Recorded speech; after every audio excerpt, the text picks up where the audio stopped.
Oh, poor baby.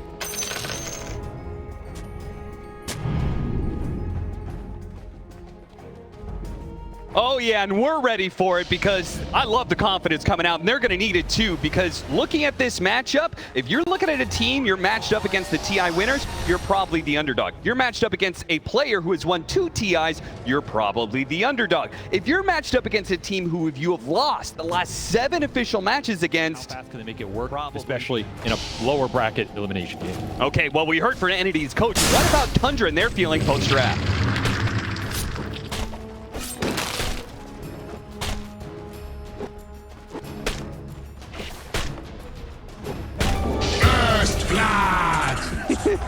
First blood!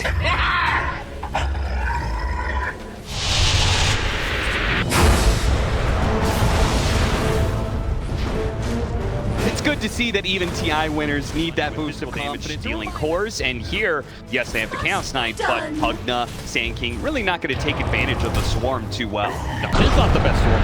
I mean, Swarm is... Turn around, Gabby fighting up against Skeeter. Skeeter is going to just try and man up and see what he can do here. Runs into the brambles, and that's enough for Gabby to get away. Scot-free with the kill on Skeeter, going to Kataomi. Gonna throw the blood grenade just for harass here. Yeah, you have to back up a little. A lot of resources committed from Kataomi. Really interesting. Going at it again in that top lane. Pivots, goes to Kataomi instead. Hits him with the Inkswell, but he's already disappeared into the Shadow Realm, and Gabby's going to go back for it again. A second time. That's because Fishman has made the rotation, unable to quite get any extra damage in, though. They're relying on that third person to change the narrative here, and now Gabby is in potential to be run down by 9. Gets him with the blood grenade. That's enough. Big Gemini hit. This matchup is going the way of the Pugna for sure, and Stormer. He's gonna get him here. No on the Swarm, TP away, a desperate one, but the blood grenade again comes through. The extra damage that's required. Thompson thanking 9 for finishing what Thompson started. Take the objective, and he really wants 6-minute rune. Bobby hates rune going over to Stormer. He'll take advantage of that to help run down Snaking. He'll get the bounty rune before he falls. Stormer gets some much needed golden experience. Fishman eyeing it up. They know he's here, so they're gonna bide their time. Wait for the 7-minute where he pops out. Yeah, they went for the smoke over, but I think they felt the rotation was gonna land in time. Fishman desperately trying to get that with some room to spawn, but it will not show up in time for him to seal it away. The 1-on-1. And then he just overtakes the jungle, starts clearing too fast, and he didn't have any. Watson does manage to dodge the blast, but he's running into Snaking. Now the rest of Entity was on their way. Can they bail out their carry here? 9 is going to try and get him with the Inkswell. That's going to be enough damage, but at the same time, Thompson does die, and he was probably worth far more than the Naga Siren was, and they're going to clean house on this one. What a read from Entity. Gabby shows up at the right place at the right time, and that is a lot of extra XP and gold for Stormer who needed it. And the anti-healing is a big factor, right? Because they have so many. Absolutely. Like there's Inkswell with the shard later on. Gabby, he went clean on the pin. Silence, he's going to be in trouble. The tank, he gets the jump, and a beautiful jump at that. 33 closes the door on this fight before it even begins. Gabby and Kataomi are probably going to be run down as well. At least one. 33 with a third number there. Triple kill for him. And Gabby, hidden in the trees, will barely survive. We usually talk about it on their own side of the map here. Them taking away Entity's farm is just going to be so debilitating. A big pickup though. Thompson, he'll fall trying to pick up a power rune, but 33 is going to show up and maybe get a rebuttal here. There is the Bedlam outlet. The Netherward is doing some serious damage. Can they finish up 33? No, they'll both die under the sandstorm. And Fishman's going to get run down. No tower to protect you here. 9 gets a double for Tundra. They just can't open up the tier 1s right now, which you can't open up the tier 1s for a Naga lineup. There's just nowhere to go. Smoke rotation from behind. Grabs the 2 supports. Picture perfect for 33 once again. You have Watson close by. Might be able to help Gabby get out. Yeah, he's going to use the song. Forced to use it. I don't blame him. Put 33 to sleep here and get the hell out. This man's just fighting too much. And it's making it look too easy, right? They just smoke in with like max Inkswell on the Sand King. It's guaranteed chain stun based on how you can cast it now. This combo's even deadly. Oh, that is a cute move. He may not not be able to get there in time for the stun, but the extra movement speed helps him close the gap on Watson. Watson, of course, using the song to help others. No longer has it to save himself. Radiant vision right now. You have one obs around mid, and that's all you see. Now Entity is here in force, but so is Tundra. The way things have been going lately, it seems like Tundra are going to clear house on yet another team fight. Kataomi does manage to stop Thompson there on the side, but Gabby's already dead. So these two wards are left with no cores to help them. Nice TP away from Kataomi, but still hurts to watch. Causing Any so many problems on the map. You are getting constricted quickly here as 9 running in mid. Another great Eastwell target, by the way. Maybe Watson, though, finally showing up to one of these fights. Naga Siren is not supposed to have to be active, but it does feel like a game where Entity is going to rely on him earlier than they should. You can have good impact versus supports, even versus the 2 beefy boys if he finds them with this Orchid second, which he's considering. I agree, like you wouldn't want your Naga to have to be this active, but it might be a game where he has no choice. Magic first damage, it's gonna be trouble. He's not living through this one. He didn't even have Song of Siren back up again. If they could catch 33 on its way out, unfortunately a tornado. The fight as well, so he's gonna, you know, maybe skirt a little bit around scaling directly than Naga, but this is a really nice item for the team in all these engagements. Look at it, basically only magic damage for Entity. This might be for the best. Fishman tanks to death instead of Gabby, who they were setting up on for sure. That was a valuable death. And going through the portal, trying to get out of here. Tundra are in pursuit. Might be able to find one more. Yep. Domi does manage to get out the Shadow Realm before the Silence Air goes for the TP, but the Inkswell can stop it any time. At least we're not stuck in cords. Continue to control both side lanes here. Desperation, calling for some moves you wouldn't normally see. Stormer trying to cut waves because the Naga Siren just cannot do it by himself, but Tundra had this map locked down. There's nowhere to go. Even Tops is playing a great first Tundra line. Negates pretty much everything you can get there. Ward, that ward, it's gonna pay off. Got him after the Manta. 33 has the Inkswell, the chain the stun onto his epicenter. Beautiful stuff, but Skeeter could die. Oh man, what a dodge! Gabby charges right through that red flag, and now Skeeter can continue to chase down, surviving through the Ice Blast easily. Tundra, this is just absolute domination. It actually helps you out quite a bit being able to do that, right? Tormentor can't kill it, so you're just getting constant minus armor there. Gabby in some trouble, needed to be able to get his BKB. He was closing in on it too. 400 gold away, now knocked down to 600 gold away, and they are going to take that Tormentor. There's just no doubt who's in control of this game right now. Tundra choking Entity out. The only thing that I could actually stop him from there is really, realistically, the pulverize. I sold that. Yeah, they'll get the Grim Stroke at least. Spirit Vessel, just to make sure in case the Orchid wasn't enough. Stormer will nag that last hit. 15, really easy way to deal with Mass Illusion, but it's going to be caught here. Force to use BKB. Tundra are there in with some reinforcements. Could easily kill the Dark Willow.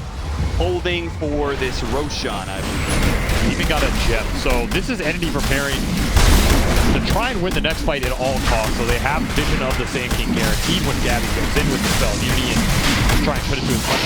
And we almost sniped it. Would that be the ultimate first trap card? Tundra ending the games early. Nobody saw that one coming. They're gonna push 27 minutes. Pops and Pugna. Sieging your high ground. Okay, they gave up on the siege. Let's just commit the core. Daring Entity to go on. Daring you.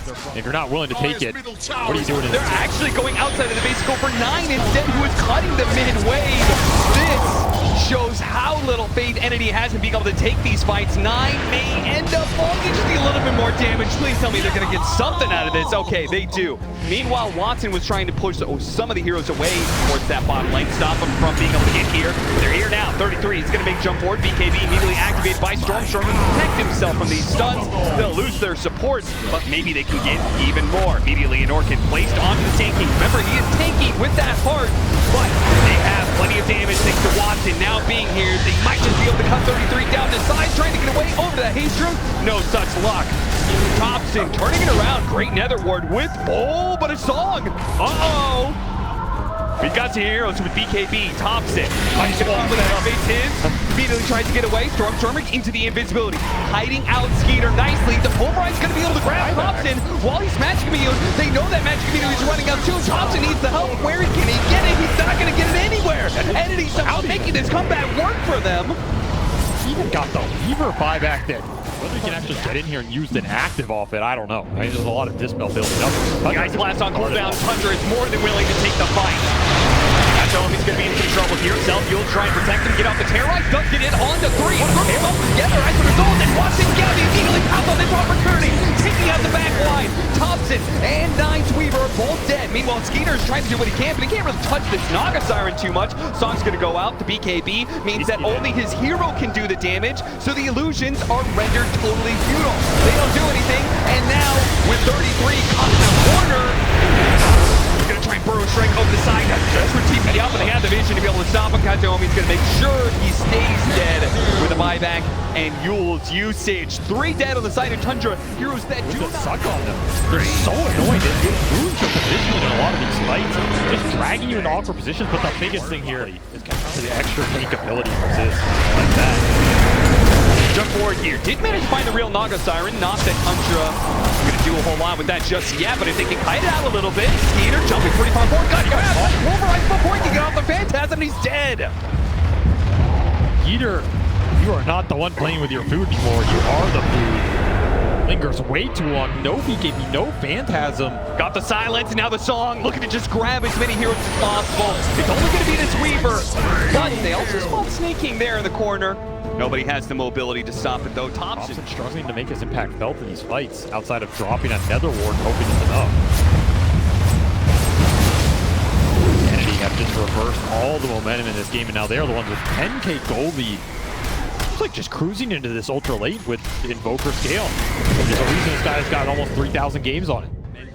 Or even trying to claw back with the smoke forward. A jump onto Gabby. A hard hero to bring down. They got 9. Plenty of chain stunts. Yeah, they did find 9, and Gabby gets the half health before he has to use BKB. Now he's going to charge back in with the Yule Scepter put on Thompson. BKB in 12. Wolfbeam trying to get him out of there. What a grab there with the Soul Bind, though. Double stock going out. BKB from Stormstormer trying to get him away. Well, Watson protects his heroes with the Song of Siren. Activates now to be able to get down. Straight for this Chaos Knight. One-on-one. This carry battle, it is no match. Stormstormer, 200 HP. Certainly got frozen. Could not finish his Invoker off. Even the supports are surviving through this one. Thompson in trouble with Gabby and Watson surrounding him. Finally, jump forward from 33 will help finish off the Ancient Apparition, but he's being kited around now. A stun on its way, hiding underneath this Sandstorm. Desperate, trying to keep Entity at bay, but they will come and hit hard with Gabby. Charging straight through that Sandstorm and flattening the Scorpion. The Hex on Watson, I mean, that fight started off with 9 getting nothing off. He was trying to scout and play aggressive with the BKB. It's another instance where a hero on Tundra with BKB that is supposed to guarantee them an entrance into the fight doesn't get it off. Initiations have just been all Entity for the last. Once again, wanting to be the target, trying to be the person to break the smokes, get the information. Got that cheese still after all. Kataomi's looking forward, trying to get an initiation. 33 gets the jump on the Invoker. Immediate Cataclysm. Skeeter already down to half health. Pops Phantasm, tries to go back to Watson, but Watson is kiting this one out. They don't need to fight right now. Go by double pull back in. Could that be good enough? No, the Terrorize puts away all the Chaos Knight. 33, he jumps in, trying to control up Watson as long as possible, but the song goes off, bails him out, and now he starts healing back up. Gabby's ready to get this going already, popping that trample, wants to be able to lay down these cores. 33 with the Sandstorm trying to protect himself. If those impales can do enough, maybe they can still turn this one. Maybe Tundra still has a chance. And Skeeter goes back in, trying to go for the big primal beast, but he is tickling him. It is not real damage. Thompson is draining a lot, though. Maybe it's Thompson who can do this one, but the silences are still a problem out of the BKBs. He's doing what damage he can for the heart. He's rectifying any bit of damage that is being done. Enemy are healing up time after time, and the Ice blast will Second put blast. that heal out of the place. This fight has gone on so long, but no heroes of Entity are dying, and every single one of them of Tundra will fall. They just can't kill Megas. Yeah, Tundra, they don't have the buybacks to be able to contest this really with their full squad. This is looking like the buildings are going to die too quickly. Les Thompson can somehow persuade them not to hit the buildings and go for him instead. Jumps for it, though. Two-man bro strike, not too bad. Cataclysm goes down. Thompson's got to dodge that one, but 33 can't dodge anything. Not when he's being grabbed by the Primal Beast. Locked down there. More draining from Thompson, and they are going to be able to force Entity back here. They respect the fact that with that buyback from 33, they still could get caught in a sticky situation. They leave that final melee barracks still just now here. All these long light drains, he didn't have the X. At least now you're getting some utility effect out of it. Yep. You could not rely on this. Got a sight fight Bloodthorn. Wansing does not put his hero in danger. He lets Gabby charge for it. You say, you take him out. I'm going to wait for that second life. And sure enough, Skeeter does buy. He immediately buys back. Soulbind onto 2 cores here is pretty nice. But the Song of Siren ruins everything. Here comes the Ice Blast. Blind up. Goes straight for 9 and Thompson. Thompson pops his BKB trying to kite backwards. Gabby's going to be target once again. Puts himself forward. Hits the Dim Spell. Turns around. Goes for Thompson without that BKB. Yeah, they'll just pound those bounds into dust. Skeeter finally back. He still has a Phantasm for flying, however. Yeah, he's doing absolutely no damage with just his hero. In fact, he pops the BKB, and now he doesn't do anything as Gabby once again grabbing a hold of these heroes, not letting them go anywhere through this one. Runs over the Sand King as well, and Entity do it. A comeback, one of the biggest disparities, one of the fastest disparities in this playoff so far. Tundra had a full lead, Entity held on and turned the game fully around. That is not a game I expected to come back that swiftly, and it just turned on a dime ever since that one fight.